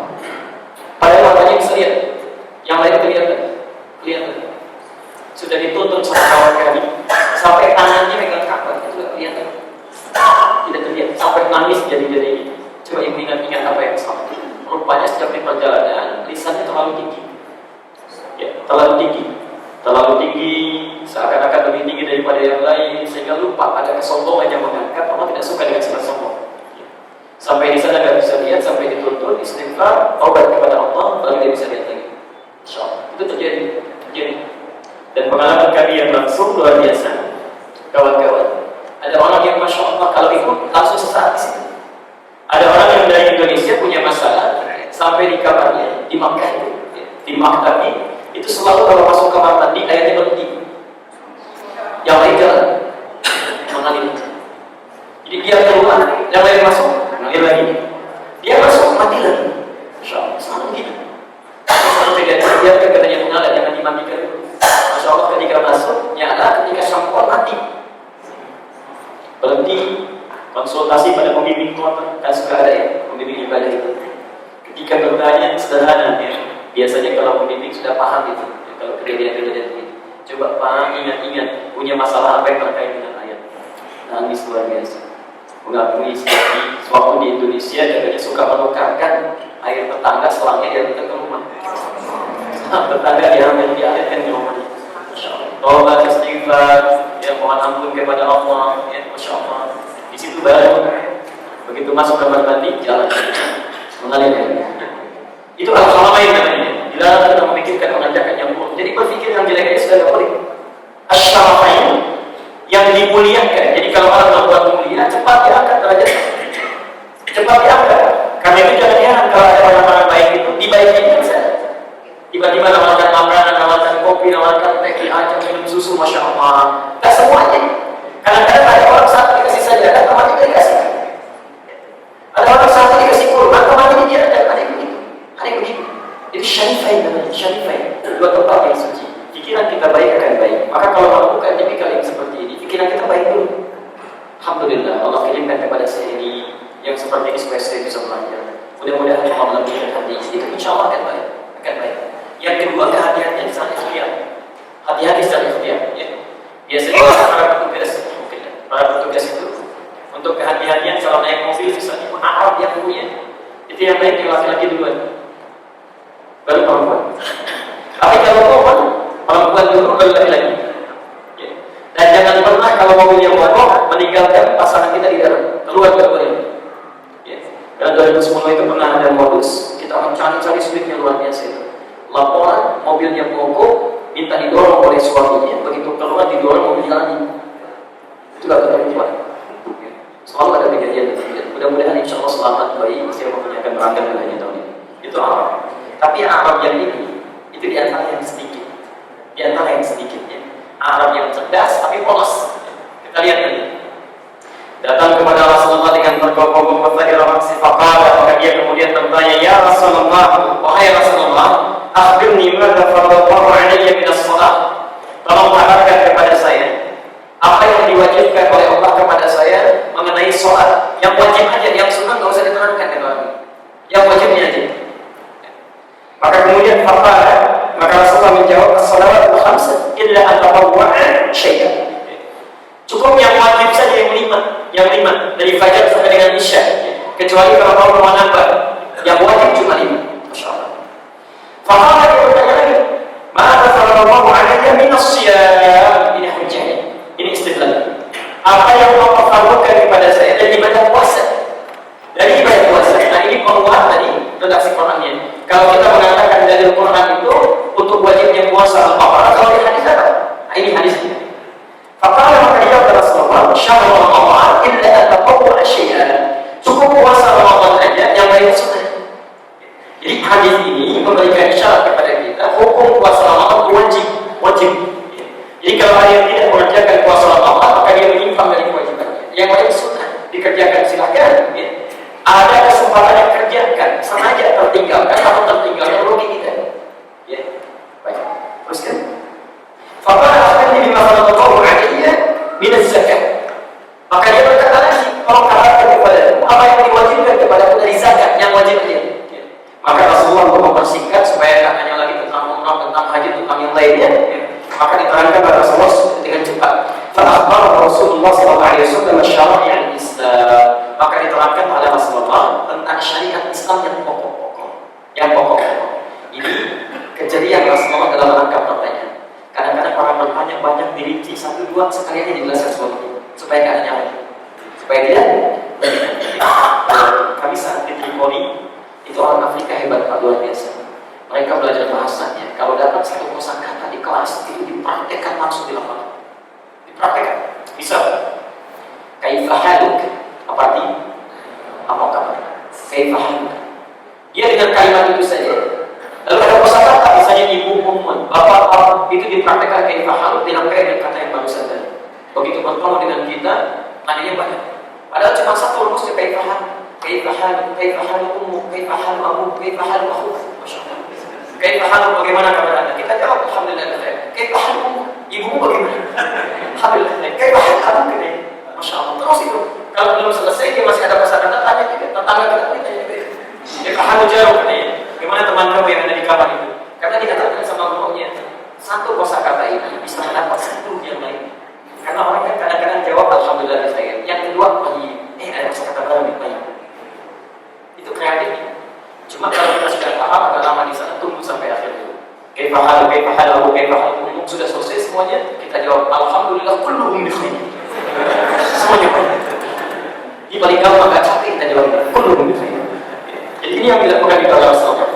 Ya, jadi sudah jawab apa yang perlu yang sholat yang ini, ya, puasa yang ini, zakat yang mana, terangkan semuanya supaya kalian ngerti. Ya. Nah setelah itu yang menjadi fakta, maka orang Arab ini berkata, "Walladzi akramaka la atatawwa syai'an." Saya bersumpah demi Allah yang telah memuliakan engkau wahai Rasulullah, saya tidak akan pernah menunaikan ibadah sunnah selama ini. Saya tidak akan pernah menunaikan ibadah sunnah selama ini. Tapi juga wala anqusu mimma faradallahu 'alayya syai'. Tapi saya pun tidak akan meninggalkan yang diwajibkan oleh Allah kepada saya. Bahasa bebasnya, selama hidup saya akan kerjakan yang wajib aja, yang sunnah tidak akan saya kerjakan. Karena tak mampu. Mampunya diwajib saja, mampunya diwajib. Masya Allah kata Nabi, perhatikan, faqala Rasulullah SAW, aflahat sedaqah aw dakhala al-jannah bil sadaqah. Saat orang itu pergi kata Nabi, jika benar kata-katanya itu istiqamah dia masuk surga itu dengan amalannya. Ini masuk surga dengan amalannya. Rasulullah memberikan rumus. Nanti ada di hadis kalau belajar dari Sahih kita akan sampai pada bahasa ini. Ya, beramal sesuai kemampuan. Wa ma amartukum bihi fa'tu bihi mastata'tum. Ya, segala yang saya perintahkan saya bawa kerjakan sesuai kemampuan. Ya, mampunya puasa Senin dulu. Mampunya dengan Kamis. Jangan paksakan, kalau dipaksakan nanti kecapean, nggak mau puasa lagi. 65 ayat, 5 ayat, 3 ayat, 3 ayat tuh. Kadang-kadang setan itu cerdas, kamu itu pandai 10 ayat. Begitu 10 ayat pulangnya kecapean, nggak mau menghafal itu. Itu biasa sih, biasa. Ya. Senin tambah Kamis, Senin Kamis. Selesai Senin Kamis ayat review. Ya. Yang tadi belum puasa, besok ada Senin, Selasa ada tambah 3 hari lagi. Sudah terbiasa, Masya Allah puasa jauh. Senin puasa, Selasa tidak. Rabu puasa, Kamis tidak. Puasa jauh. Ingat, puasa bukan sholat tuh. Subuh sholat, bangun tidak. Asal sholat, padahal tidak itu tidak. Nah ini awal yang cerdas, cerdas. Modal sedikit, pengen keuntungan banyak. Modalnya pengen yang fardu aja, tapi masuk surga. Cerdas ini. Modalnya sedikit, ayo pengen yang ibadah yang sederhana, bisa masuk surga. Dalam bahasa bebas ya Allah, ya Rasulullah sederhana aja dengan banyak-banyak, tapi bisa masuk surga. Kata Nabi, katakan yang wajib-wajib aja, yang sunnah nggak apa-apa, nggak juga. Dah halalnya. Cuma nggak disebutkan surga yang mana. Tapi ya alhamdulillah masuk surga. Daripada nggak sama sekali. Ya. Tapi kalau perlu tambah dengan sunnahnya, Masya Allah, 12 rakaat At-Tirmidzi dalam hadis 415. Masya Allah. Maksud dari sebentar asyara rakaat. Siapa yang menunaikan salat 12 rakaat yang memiliki salat fardunya, Masya Allah, bunyalan bihinna baitan fil jannah, akan dibangunkan oleh Allah baginya karena salatnya itu satu rumah di surga. Masya Allah. Tambahan sunnah 12 rakaat, 2 rakaat sebelum subuh, 4 rakaat sebelum zuhur, 2 rakaat ba'da zuhur, 2 rakaat ba'da maghrib, 2 rakaat ba'da isya. Masya Allah. Istiqamah itu rumah di surga. Tambah tahajudnya, Masya Allah, taman surga. Memaafkan orang, Masya Allah, seluas langit dan bumi. Cinta sunnah Nabi, makan sesuai sunnah, jawab sesuai sunnah, minum sesuai sunnah, langsung bersama Rasulullah. Tingkat surga paling tinggi. Silahkan tinggal pilih mau di mana. Kelas VIP bersama Rasulullah, ikut sunnah Nabi. Kelas VIP taman surga, tadi sudah saya sampaikan. Kelas bisnis itu yang rumahnya seluas langit dan bumi. Al-Imran 133-134. Akhirnya di hadis Al-Musannaf Abdul Razak nomor hadis 20.559. Kalau kitabnya jilid yang ke-11 halaman 287 sampai 288. Seorang pemuda dan Anas bin Malik radhiyallahu anhu, dari Anas bin Malik semoga Allah meridhai kepadanya, beliau menyampaikan, bainama nahnu julusun inda Rasulillah, ketika sedang duduk kami bersama Rasulullah, tiba-tiba beliau menyampaikan, sayaqu 'alaikum al-an min hadzal fajr rajulun min ahli al-jannah. Fokus dia akan datang di pintu itu sekarang seorang laki-laki ahli surga. Fa idza huwa rajulun min ansar, tiba-tiba datang seorang ahli ansar dari Madinah, basah wajahnya dengan air wudu, tangan kirinya memegang sandal, masuk ke masjid mengucapkan Assalamualaikum. Hari kedua disebutkan orang itu lagi, hari ketiga disebutkan orang itu lagi. Abdullah bin Amr bin As penasaran diikuti sampai ke rumah dan mengingat dirinya, ternyata Masya Allah tahajudnya jarang-jarang, hari pertama enggak, baca Al-Quran biasa-biasa saja, tidak menunaikan puasa sunnah sengaja yang pernah beliau lakukan, biasa saja. Falqalaqa ketika mau ditinggalkan, tiba-tiba ingat, saya nggak boleh sepelekan. Ditanya, kamu punya amalan apa sampai disanjung oleh Nabi sebagai orang yang ahli surga? Kata orang ini merendah, ma illa kama ra'ait, saya nggak punya apa-apa kecuali seperti yang Anda lihat. Tiba-tiba kemudian mengatakan, illa kecuali saya punya kebiasaan untuk menghilangkan sifat iri dengki dalam hati saya kepada saudara saya. Jadi Masya Allah, hilang setiap ada ini, hilangkan setiap ada dengki, hilangkan. Mau tidur maafkan orang, Masya Allah. Walaupun barangkali tahajudnya belum bisa tiap malam, puasanya belum bisa sunnahnya itu lazim kita, tapi dengan amalan yang baik ini surga itu seluas langit dan bumi. Orang yang hatinya luas tidak mudah memaafkan orang. Yang hatinya luas diberikan tempat yang luas. Kelas nomor 3. Yang keempat kelas ekonomi. Gak disebutkan rumahnya, gak disebutkan bagaimana surganya, tapi mana yang Allah Subhanahu wa taala gak pernah dilihat lagi. Tak pernah terlintas dalam pikiran kita. Itulah yang dimintakan oleh yang bagi. Saya bisanya ekonomi aja langsung. Antum mau di mana? Caranya begini. Ada konsep di ibadah kita, nanti lain waktu kita belajarnya. Ada konsep namanya wa'dun wa wa'idun. Wa'dun itu janji positif, keutamaannya. Ya. Kalau antum mengamalkan ini, balasannya apa? Itu kita keluarkan dulu. Keutamaannya apa? Nah, keutamaan itu kita keluarkan, lalu tunggangi amalannya. Sahabat belum begitu. Coba sebut saat belajar itu kitabnya Syekh Muhammad Hashim Al-Asy'ari. Itu luar biasa, kitabnya bagus. Bagus kita.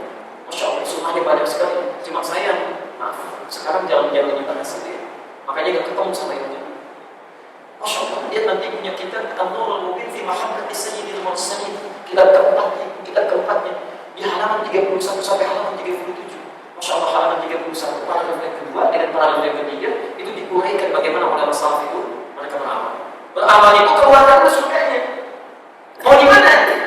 Rata-rata Masya Allah ingin bersama Rasulullah, rata-rata begitu.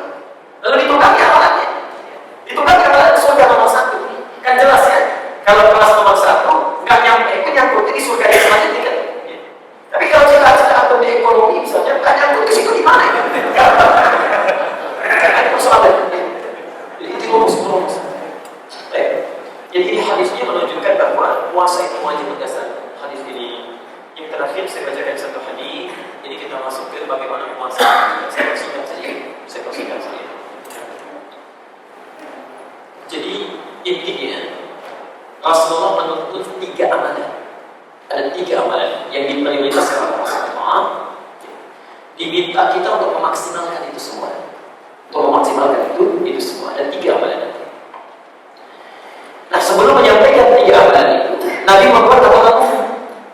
Yang tercuma 3 amalan ini kalau dikerjakan, kalau aturannya tidak adalah bingkai yang akan disampaikan Rasulullah. Di semua 3 amalan ini, saya bacakan cepat ya. Kalau yang ingin tahu rinciannya, itu kita bahas di Masjid Al-Ihsan tiap malam Jumat. Itu yang bahasan-bahasan di antara referensi ini. 1, catat dulu saja kalau catat dulu. Memperbanyak interaksi dengan Al-Quran. Memperbanyak interaksi dengan Al-Quran. Memperbanyak interaksi dengan InsyaAllah Rasulullah di dalam masuk surga bebas dari kesalahan, tingkat surga paling tinggi gak ada hisabnya, masih baca Quran di hadapan Jibril tiap malam. Sebelum meninggal 2 kali di bulan. Kita bukan Nabi, bukan Rasul, bukan belum jaminan ahli surga, amalan berantakan, bisa masih menetapkan, gak mau baca Quran juga, Masya Allah. Nabi ada baca masih tidak ada. Kita lihat rincian. 1, berinteraksi dengan Quran. Yang kedua, memperbaiki kuantitas dan kualitas sholat. Memperbaiki kuantitas dan kualitas sholat. Jadi kalau yang biasa sebelum Ramadan cuma fardunya, Ramadan tambah dengan sunnahnya, kuantitas naik. Kualitas jadi pelajar yang sebelum Ramadan belum khusyuk, gak paham apa yang dibacakan, saat Ramadan pelajari. Minimal saat takbir paham yang dibaca itu. Yang ketiga, memperbanyak sholat. Perbanyak sholat. Ingat ya, ada zakat, ada infak, ada sedekah lain. Sedekah lebih umum. Jadi semua kebaikan yang dilakukan, kullu ma'rufin sedekah, semua kebaikan yang kita lakukan itu sedekah. Nanti kita bacakan dulu hadis ini. Nah, 3 hal ini, baik berinteraksi dengan Al-Quran, ataupun kita misalnya ingin memperbaiki kuantitas dan kualitas sholat, atau memperbanyak sedekah, Masya Allah, diikat oleh aturan ini, ada bingkainya. Keluar dari bingkai ini persoalan. Haddatsana Abdullah bin Mas'ud, hadis qudsi. Imam Al-Bukhari menerima telah menyampaikan kepada kami Abdullah bin Mas'ud dari Abdullah bin Mas'ud an Malik an Abi Zinad dari Malik dari Abi Zinad dari Al-A'raj diterima dari Amr diterima dari Abi Hurairah radhiyallahu anhu. Abdullah bin Sakhar Abu Hurairah radhiyallahu anhu. Abu Hurairah menyampaikan anna Rasulullah sallallahu alaihi wasallam qala Sungguh Rasulullah SAW satu kali pernah menyampaikan aturan frame khusus tentang puasa. Dia bertanya, As-siyamu junnatun. As-siyamu junnatun. Hadis ini sering dipotong jadi 3 bagian. Saya terangkan dulu baru kita bahas dengan rincian. As-siyamu junnatun. Siyam itu, puasa itu, kalau benar dilakukan akan menjadi perisai dalam kehidupan. Puasa itu bila benar dilakukan akan menjadi perisai dalam kehidupan. Perhatikan cara menerjemahkannya ya. Kalau ada kalimat alif lam di depannya. Kalau cuma siam nggak ada alif lamnya, kita bisa terjemahkan puasa menjadi perisai. Tapi kalau ada alif lam, bukan sekedar puasa. Puasa yang bagaimana itu? Puasa yang bagaimana itu? Karena ada orang puasa tapi nggak ada perisai. Mau bicara yang jelek, ringan lisannya. Melangkah kepada yang buruk, jalannya gampang. Tapi puasa yang baik itu ada alif lamnya. Alif lam ini dalam bahasa Inggris seperti artikel car, mobil mana saja. Tapi kalau kita katakan car, yang itu bukan yang lain. Kalau ada alif lamnya itu berarti seperti yang Nabi tunjukkan. As-siyamu junnatun. Puasa yang benar itu yang dituntut oleh Nabi, junnatun, akan menghasilkan perisai dalam kehidupan. Fala yafut. Maka orang yang sedang berpuasa Jangan sampai berkata-kata kotor. Hati-hati, Anda baca Quran berkata-kata kotor masalah. Wadaya jihad. Jangan juga berperilaku yang tidak pantas. Berperilaku yang bodoh, yang tidak pantas. Bukan bohong, bukan maksiat, bukan. Jangan itu sesuatu yang kayaknya kurang elok dilakukan. Contoh, maaf. Memang tak dosa, tapi jadi aib. Kalau naik sepeda boleh kan? Dosa kan? Tidak, tapi menaiki sepeda anak kita yang usianya 5 tahun. Boleh kan? Kalau boleh ya boleh. Dosa itu ada, cuma aib. Dipakai keliling komplek jadi lumpur. Bisa sepeda anak kita yang 5 tahun. Dosa tidak cuma jadi aib. Dipakai dengan kerjaan. Kata ibunya memang kerjaannya itu kayak gitu. Jadi aib bicara sekolah. Karena itu dia baca Quran, dia sholat, cuma karena ada aibnya menyebar. Ini masalahnya. Saya tuliskan dulu. Wa in imra'un qatalahu aw syatamahu falyaqul inni sha'imun marratayn. Sekalipun ada orang yang memprovokasi untuk berselisih, katalah, ajak debat, ajak diskusi, walaupun masalah agama, tapi debatnya sudah gampang, tinggalkan aja. Hadis selesai. Orang yang meninggalkan debat tanpa ujung tidak bermakna, maka Allah akan bangunkan baginya satu rumah istana dalam surga. Insyaallah.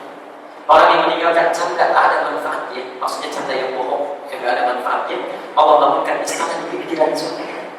Insyaallah. Lagi capek di dalam surga, ingin keluar sebentar, lihat-lihat di pinggiran, punya istana. Orang lain cuma ngomong-ngomong jalan, yang ini lihat di istana. Itu yang orang tidak suka dengan canda yang bohong. Ya. Nabi bercanda, tapi candanya yang wajar, yang benar tidak dusta. Satu kali beliau ketika bercanda, sahabatnya bilang, Rasulullah, kau kan masuk, masa canda juga? Saya bercanda, tapi saya tidak bohong. Tidak bohong, itu aturannya. Dan candanya pun canda agama, membangkitkan dia kepada Allah. Bukan canda yang macam-macam. Terus kan? Ausyada bahwa ada yang mencaci juga kan? Saking kita gak mau mengajak meladeni itu, lalu dicaci kita. Dasar ABC dan sebagainya. Faliyakul indisai. Katakan pada diri kita. Ingat, ini suka keliru menerjemahkannya. Ada yang mengatakan, faliyakul katakan pada orang itu. Itu keliru cara menerjemahkannya. Kurang tepat. Bukan salah, kurang tepat. Di dalam uslub namanya, gaya bahasa Arab itu, ada kalimat kul katakan. Itu bukan untuk objek, untuk diri kita. Maksudnya yakinkan pada diri kita, katakan pada diri kita. Karena ada orang-orang yang saat menunaikan sesuatu kurang percaya diri, itu rumusnya dari Nabi, bisa katakan pada dirinya langsung. Teorinya yang punya kita yang pakai orang Jepang. Kalau sedang orang katakan pada dirimu, kamu bisa. Itu yang praktekkan orang Jepang yang punya teori kita. Jadi saat kita sedang diprovokasi, sedang capek, sedang puasa, mau ada amarah, katakan pada diri kita, sedang puasa. Saya sedang puasa, itu maksudnya. Bukan katakan pada orang itu, maaf ya, saya nggak mau lagi ini, saya sedang puasa. Oh, jadi. Jadi saya kira cara memahami itu kita mesti terpajak ya di sini. Mamatain, kalau perlu nggak 1 kali, terus 2 kali, yakinkan supaya tenang jiwa kita. Saya sedang puasa. Nah, orang-orang yang tidak berkata-kata kotor, tidak meladeni provokasi dan sebagainya, maka teruskan hadisnya. Yang seperti itu, walladzi nafsi biyadihi. Kata Nabi, saya bersumpah demi jiwa saya. Demi jiwa saya, dan kapan saja bisa dipanggil oleh Allah. Demi jiwa saya, itu artinya sumpah paling tinggi. Kalau Nabi mengatakan sesuatu, percaya. Gak pakai sumpah pun kita percaya. Ya. Tapi kalau sudah bersumpah, itu artinya serius sekali, Nabi itu serius. Percaya nggak? Kalau kata Nabi 2 rakaat sebelum fajar, itu lebih baik daripada dunia yang selisihnya. Percaya nggak? Percaya tapi nggak pernah datang. Orang-orang percaya itu dilakukan. Orang percaya itu dikerjakan. Tidak cukup dengan lisan saja, buktikan. Nah, kata Nabi, saya bersumpah demi jiwa saya kapan saja bisa dicari. La khuluqu famissa'i. Sungguh bau mulut orang yang berpuasa. Atyabu 'indallahi yawmal qiyamati min rihil misk. Akan lebih harum dalam pandangan Allah hari kiamat nanti dibandingkan minyak kasturi yang paling harum sekali. Masyaallah. Yang dimaksud hadis ini itu dikaitkan dengan kalimat sebelumnya. Karena orang puasa itu gak pernah berkata-kata kotor, lisannya baik, jaga amarah. Itu yang menjadikan dia. Jadi bukan larangan secara tinggi, awas. Seringkali ada yang keliru. Ya. Ada di desa pernah kejadian, ada datang itu ada 2 peristiwa. Yang pertama datang kasih gigi, anaknya ibunya heran kenapa begini katanya. Kata bau orang puasa itu lebih wangi dibandingkan minyak kasturi. Itu kenapa tempatnya? Silakan Anda bersikap, siwak dengan baik. Yang dimaksud tidak bohong, tidak berkata kasar, itu yang wangi dalam pandangan Allah. Yang kedua itu keponakan kami itu di daerah, dia belajar dari gurunya setelah pulang langsung cari ibu, disentuh kaki, masuk disentuh dicium kaki. Kenapa begini nak? Ibunya sudah khawatir, dikira ada apa? Kata anaknya itu, "Mah, tadi baru belajar di sekolah surga di bawah telapak kaki ibu." Saya dicium surga. Itu anak masih polos, masih kecil ya. Fitrahnya kuat, insyaallah. Teruskan. Yatrukul ta'ama wa syaraba wa syahwatahu min ajli. Orang puasa itu, nah ini friend yang kedua. Jadi friend yang pertama, saya terangkan dulu. Friend yang pertama, walaupun Anda berinteraksi dengan Quran, banyak baca Quran, tilawah sampai menghafal, atau kemudian memperbanyak sholatnya atau bahkan banyak sedekahnya, tapi ingat, diikat dengan friend yang pertama. Hati-hati dengan yang merusak puasa. Jangan lakukan yang merusak puasa. Disebut mufsidat namanya. Mufsidat.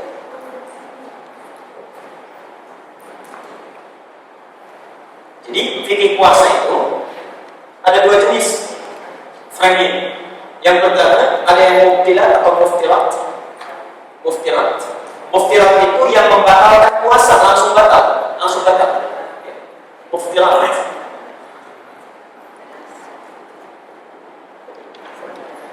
Makan batal gak puasa?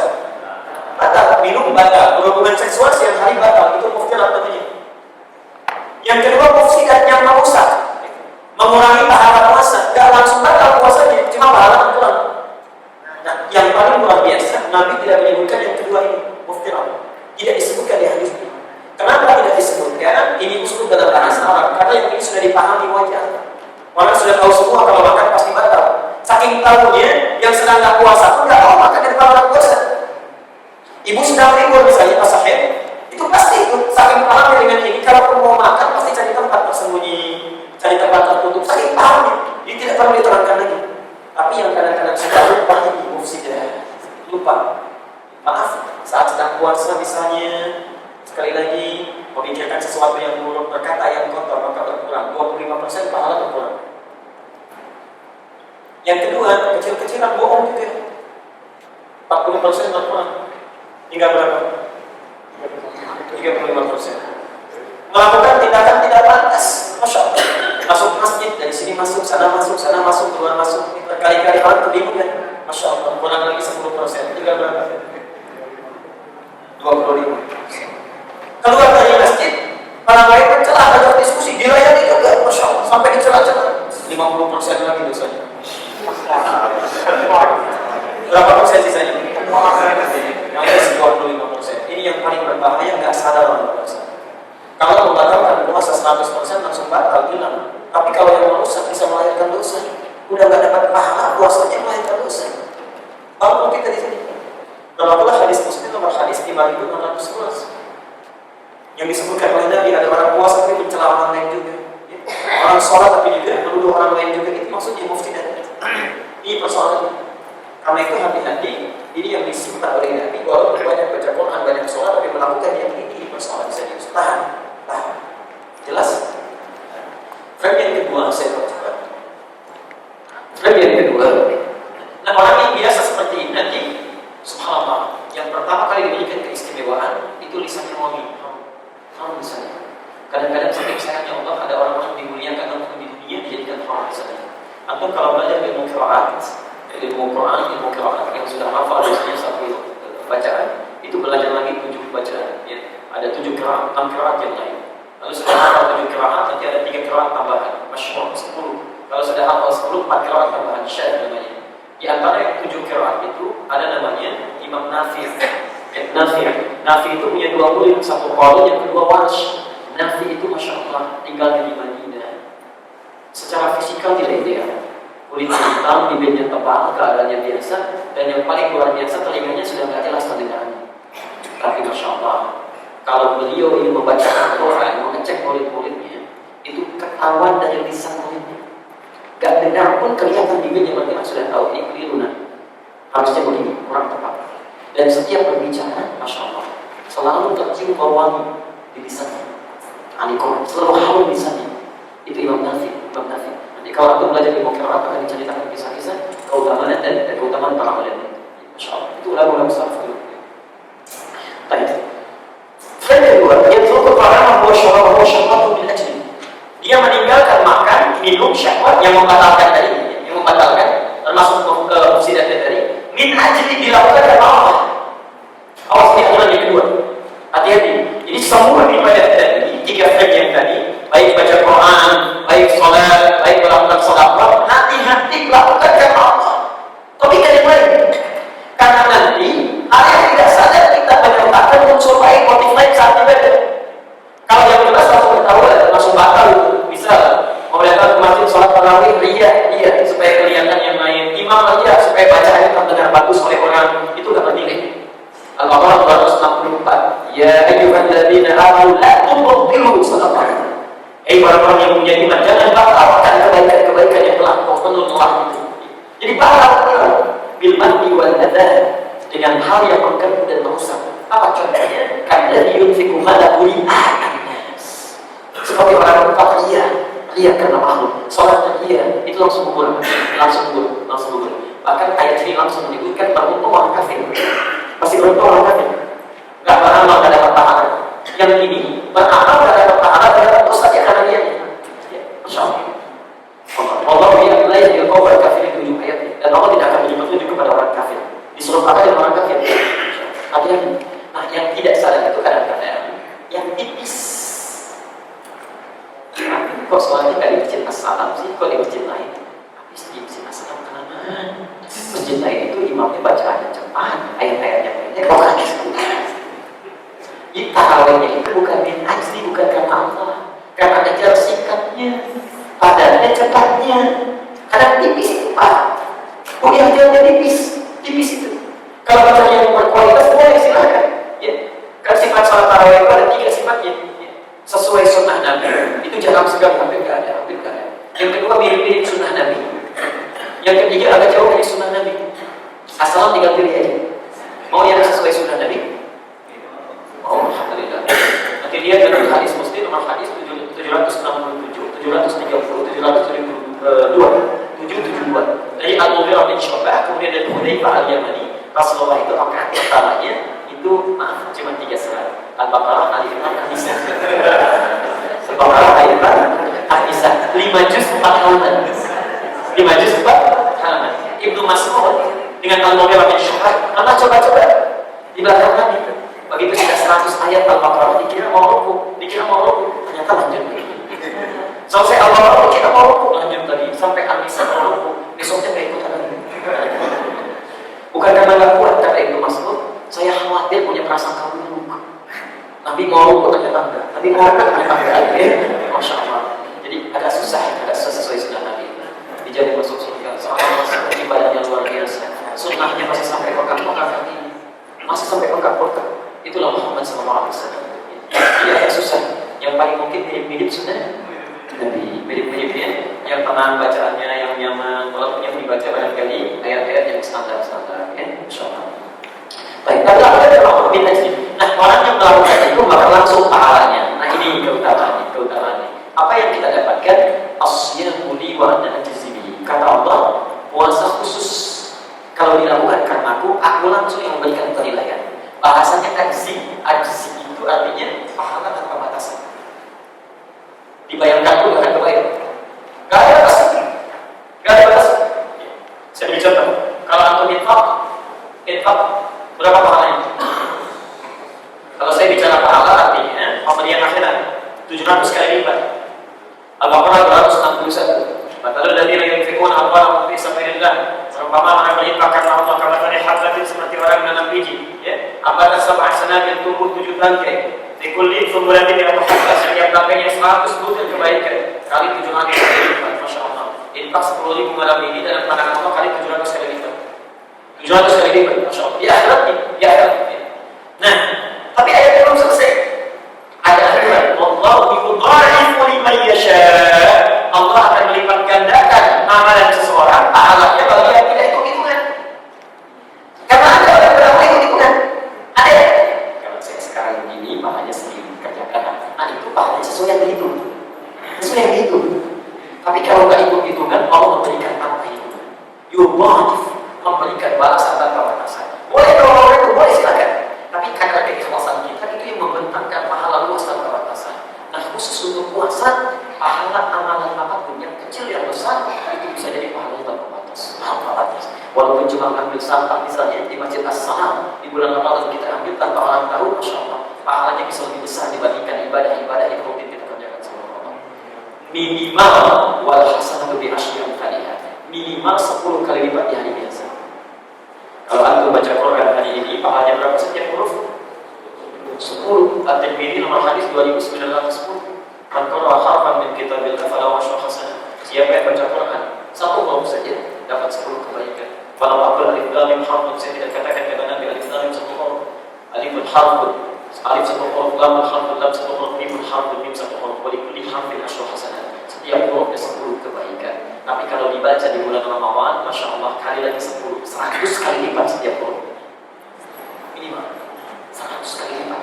Antum baca alif lam mim 3 huruf, 300 kali lipat hadis yang 300 kali lipat. Hari biasa cuma 30, Ramadan 300. Jadi rugi kalau ada yang orang yang nggak baca Quran. Rugi. Nanti lain waktu saya terangkan bagaimana cara bacanya. Minimal tiap malam kita bacakan. Minimal tiap malam satu ayat. Minimal kalau bertepatan dengan Lailatul Qadar itu sama dengan 1000 bulan baca Quran tanpa 80 tahun kurang lebih baca Quran tanpa. Ditolong tiap malam baca walaupun cuma satu ayat aja. Nah nanti buat buku kecil. Nanti beli buku buku amalan-amalan. Yang bikin kita saja kan sudah ada tadi petunjuknya sunnah Nabi. Beli buku satu, tuliskan 3 amalan. Ya, caranya saya percepat bikin kayak gini. Misalnya buku catatan Ramadan. Beli saja buku tulis biasa. Keluarkan sunnah Nabi di depan ini, berinteraksi dengan Quran. Ya. Yang kedua memperbaiki kualitas salat. Yang ketiga memperbanyak sedekah. Rinciannya buat harinya, tanggal 1 sampai tanggal yang terakhir. Bagian pertama baca Quran. Mulai setelah salat caranya begini. Quran berapa juz? 30 juz, Masya Allah. Berarti sehari 1 juz ya? 1 juz itu kurang lebih 20 halaman. 20 halaman kalau dibagi waktu salat berapa kali sehari? Yang pokok 5, jatuhnya 4 halaman. Masya Allah. 4 halaman saja. Jadi setiap selesai salat 4 halaman, itu selesai Ramadan, halaman kita sekalian. Kalau ingin 2 kali khatam, gandakan 8 halaman. Selesai salat 8 halaman. 3 kali khatam, Masya Allah 12 halaman. Banyak kan? Jangan ada itu, kayaknya banyak. Kalau ingin banyak kan itu, sedikit. 1 halaman kan banyak 1 menit, Masya Allah. Alif lam mim dzalika kitabul la raiba fihi hudan lil muttaqin alladzina yu'minuna bil ghaibi wa yuqimuna as-salata wa mimma razaqnahum yunfiqun walladzina yu'minuna bima unzila ilayka wa ma unzila min qablika wa bil akhirati hum yuqinun ulaika 'ala hudan min rabbihim wa ulaika humul muflihun. Tuh banyak disebut. 1 halaman itu. 4 halaman 10 menit juga enggak ada. Tapi kayak terbata-bata. Kalau terbata-bata minimal 2 kali pahala yang baca. 2 kali pahala. Masa kamu baca juga? Nah kalau sehari nggak bisa baca, bisa hari pertama baca Islam. Hari kedua ada yang nggak baca, pertanyakan apa alasannya. Hari ketiga nggak baca sama sekali. Bisa. Kalau terjadi seperti ini, maka nggak perlu baca dulu.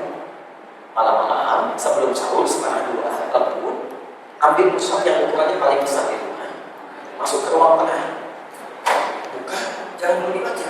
Tanyakan pada diri kita, ya Allah dosa, saya nggak bisa baca Quran. Karena tidak mungkin orang nggak bisa baca Quran di bulan Ramadan kecuali ada sekat di hati. Karena Ramadan itu bulan Quran, bulan Quran. Yang nggak pernah baca Quran itu bisa pegang mushaf, bisa ikut tadarus di masjid. Masa orang yang biasa baca Quran nggak bisa baca Quran, nggak ada masalah, nggak ada masalah. Cukupkan dulu ya. Malam ini kita cukupkan dulu. Dan nanti ada waktu di lain kesempatan kita bahas lagi. Pertanyaan-pertanyaan disimpan saja dulu ya. Kita jawab bersama lain kesempatan. Silakan bawa jadi bisa tanyakan atau saat yang selanjutnya nanti di sini kita perdalam ini. Kita masih ada satu pertemuan nanti sebelum puasa. Insya Allah 1 pekan kedua sebelumnya. Insya Allah saya akan perbanyak dialog. Silakan nanti bisa diskusi ya. Semua. Yang benar dari Allah dan Rasulnya, kalau salah dari saya, mohon maafkan. Tinggalkan pendapat saya yang keliru. Ambil pendapat Ustaz yang lebih baik sesuai dengan awal sunnah. Kita akhiri dengan doa kepada Nabi SAW. Subhanallah wa bihamdihi. Wa alhamdulillah.